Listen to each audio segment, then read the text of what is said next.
Friends నేనైతే కానీ ఇప్పుడు ఇది ధర్మవరంలో ట్రైన్ ఎక్కాను ఫ్రెండ్స్. ఈ ట్రైన్ వచ్చేసి డైరెక్ట్ మధురైకి వెళ్తుంది. అక్కడి నుంచి నేను రామనాథపురం అటు సైడ్ నుంచి మళ్ళీ నేను రామేశ్వరం వెళ్ళాలనుకుంటున్నాను. ఈ ట్రైన్ అయితే కానీ సీజనల్గా వేసినారు, స్పెషల్ ట్రైన్ అనుకోవచ్చు మీరు. మరి మీరు వెళ్ళాలనుకున్నప్పుడు అయితే కానీ అవైలబిలిటీ ఏమేమి ఒకసారి చెక్ చేసుకోండి. మధురై నుంచి అయితే కానీ మనకి నెంబర్ ఆఫ్ ట్రైన్స్ ఉన్నాయి. బై రోడ్ కానీ అయినా మనకి మంచి వే ఉంది, మీరు అలా చూసుకొని వెళ్ళండి ఫ్రెండ్స్.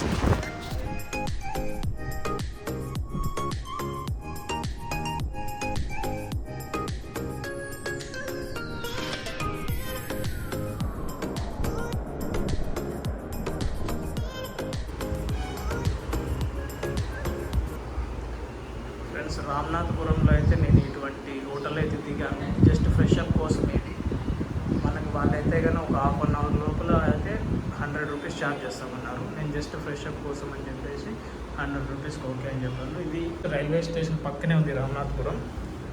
ఇక్కడ నుంచి మనం మళ్ళీ రామేశ్వరం వెళ్ళచ్చు. రామేశ్వరంకి బై ట్రైన్ అయినా వెళ్ళచ్చు, లేదంటే బై రోడ్ అయినా వెళ్ళచ్చు. నేను బై ట్రైన్ వెళ్దాం అనుకుంటున్నాను. ఒకవేళ ట్రైన్స్ అవైలబుల్ లేకపోతే రోడ్డు వే వెళ్ళేసి నేను మీకు నెక్స్ట్ బీచ్ అవన్నీ చూపిస్తాను. ఓకేనా ఫ్రెండ్స్?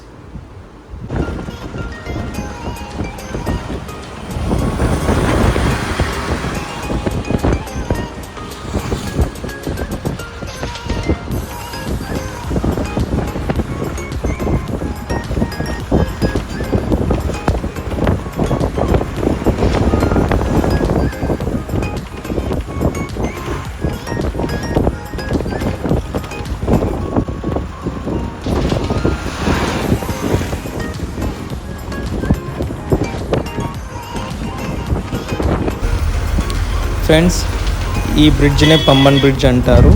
మనం మండపం వరకు రైల్వే స్టేషన్లో వచ్చి తర్వాత రామేశ్వరం వెళ్ళాలంటే కానీ ఈ బ్రిడ్జ్ మీదుగా వెళ్ళాలి మనము. అక్కడ కనిపిస్తుంది అది రైల్వే ట్రాక్ అన్నమాట. ఈ బ్రిడ్జ్ మీద ప్రయాణం చాలా అసలు మంచి ఎగ్జైట్మెంట్, అసలు చాలా బాగుంటుంది. సూపర్ వ్యూ, అసలు మీకు రెండు వైపులా 2 సముద్రాలు ఉంటాయన్నమాట. ఒకవైపు ఏమో బంగాళాఖాతం, ఇంకోవైపు ఏమో హిందూ మహాసముద్రం.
ఫ్రెండ్స్ నేనైతే కనుక చార్ధామ్ అని చెప్పుకుంటే 4 పుణ్యక్షేత్రాలు ఒకటైన రామేశ్వరంకి అయితే వచ్చేసాను. ఇది వచ్చేసి రామేశ్వరం సౌత్ ఇండియాలో వన్ ఆఫ్ ద చార్ధామ్. మనకి మిగతా 3 వచ్చేసి ఒకటి జగన్నాథ్ పూరి అండ్ ఇంకోటి వచ్చేసి ద్వారక, ఇంకా చివరిది అండ్ పైన ఉంది బద్రీనాథ్ అన్నమాట. నేను నా లైఫ్ టైంలో ఈ చార్ధామ్ అన్నిటినీ విజిట్ చేయాలని నేను పెట్టుకున్నాను. ఫస్ట్ అయితే సోలో ట్రిప్లో వచ్చేసాను నేను ఫ్రెండ్స్. అద్భుతంగా ఉంది. నాకు తెలిసి అంటే నేను ఎక్కడో విన్నదాని ప్రకారంగా ఇది ఏషియాలోనే అతిపెద్ద టెంపుల్ అంట, హిందూ టెంపుల్ ఇది. ఆర్కిటెక్చర్ చూడండి చాలా అద్భుతంగా ఉంది అసలు. ఈ మధ్యనే నేను నరేంద్ర మోడీ గారు కూడా విజిట్ చేయడం చూశాను ఫ్రెండ్స్. మీరు కూడా వీలుంటే తప్పకుండా దీన్ని విజిట్ చేయండి, చాలా మంచి ఎక్స్పీరియన్స్ వస్తుంది. ఫ్యామిలీతో వచ్చినా సరే లేదంటే ఫ్రెండ్స్తో వచ్చినా సరే చాలా బాగుంటుంది. మనకి చాలా మంచి అద్భుతమైన కళాకృతి కలిగిన దేవాలయాన్ని అయితే మీరు చూడొచ్చు. అలాగే మనము అబ్దుల్ కలాం గారి మ్యూజియం అయితే చూడొచ్చు. ముందు అది కూడా నేను చూపించడానికి ట్రై చేస్తాను ఫ్రెండ్స్. ఈ గుడికి రావడానికి నేను చెప్పినట్టు మనం మధురై నుంచి రామనాథపురం నుంచి రామేశ్వరం అని చెప్పాను కదా. రామేశ్వరానికి అయితే డైరెక్ట్గా అయితే ట్రైన్ లేదు ఫ్రెండ్స్. మనము రామనాథపురం నుంచి మనకి మండపం అనే స్టేషన్ వరకు అయితే రైల్వే సర్వీస్ ఉంటుంది. అక్కడి నుంచి మనం బై బస్సు రావాలా. ఆ పంబన్ బ్రిడ్జ్ ఇవన్నీ దాటుకొని రావచ్చు మనము. ఇక ఈ ఆలయం యొక్క గొప్ప ప్రఖ్యాతి ఏంటంటే గన రామాయణం ప్రకారం చూస్తే గన రాముడు లంకను దాటడానికి ముందు వానర సైన్యంతో శివలింగాన్ని ఇక్కడ ప్రతిష్ఠించి పూజలు చేసి రాముడు రావణ మీదకి యుద్ధానికి వెళ్తాడనమాట. అది అందువల్ల ఇది వచ్చేసి శివభక్తులకి విష్ణు భక్తులకి ఒక మంచి ప్లేస్ అని చెప్పుకోవచ్చు. ముందు మనము విభూషణుడు పట్టాభిషేకం చేసిన ప్లేసును అలాగే మనము చర్చి అవన్నీ చూడబోతున్నాం ఈ వీడియోలో. Please like and subscribe our channel Rayalaseema పిల్లగాడు. ముందు ఇంకా మంచి వీడియోలు వస్తాయి ఫ్రెండ్స్, తప్పకుండా మీరు ఆదరిస్తారని ఆశిస్తున్నాను. ఆ ఆలయంలో కొన్ని చోట్ల విగ్రహాలన్నిటికీ రంగులేసి ఆధునీకరించారు, కానీ కొన్ని చోట్ల మాత్రం గర్భగుడిలో మాత్రం అలాగే వదిలేసినారు, ఎటువంటి రంగులు వేయకోకుండా. If you observe it you can notice that.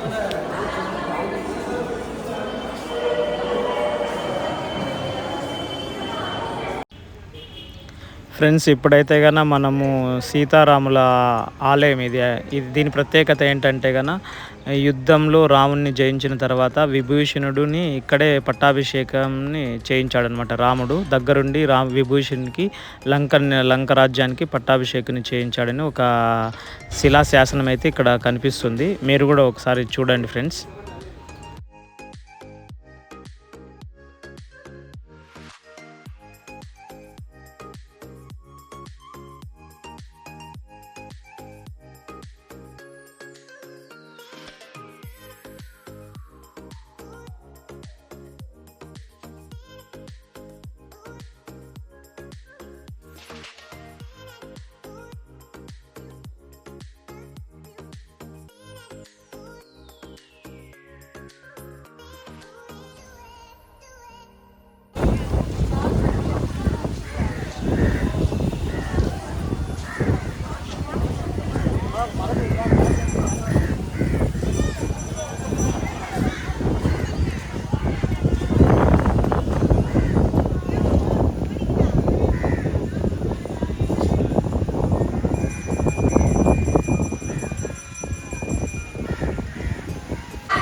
Friends, ఇదే చివరి ప్లేసు భూమి అన్నమాట. ఇంకా ఇటు సైడ్ నుంచి ఇక్కడ నుంచి మొత్తం అంతా సముద్రమే.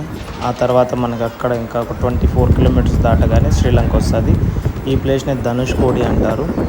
ఇక్కడ చూస్తున్న ఎండింగ్ పాయింట్ అనమాట. ఇది చివరి భారతదేశంలో చివరి భూమి.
ఫ్రెండ్స్, ధనుష్ కోడ్లో ఇది చర్చ్ అన్నమాట. 1964 ముందు వరకు ఇది బాగా మంచి ఫేమస్ చర్చ్.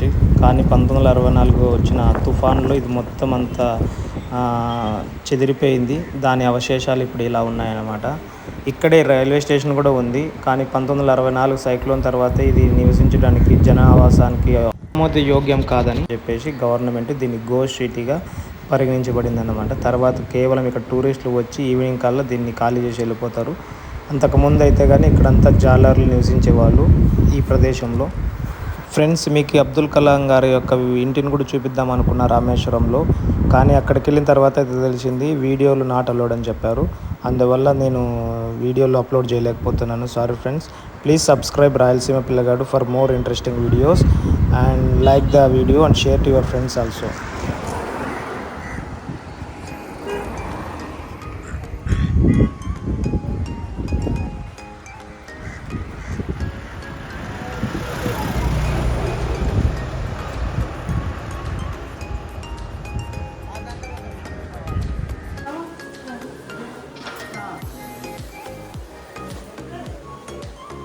चलो,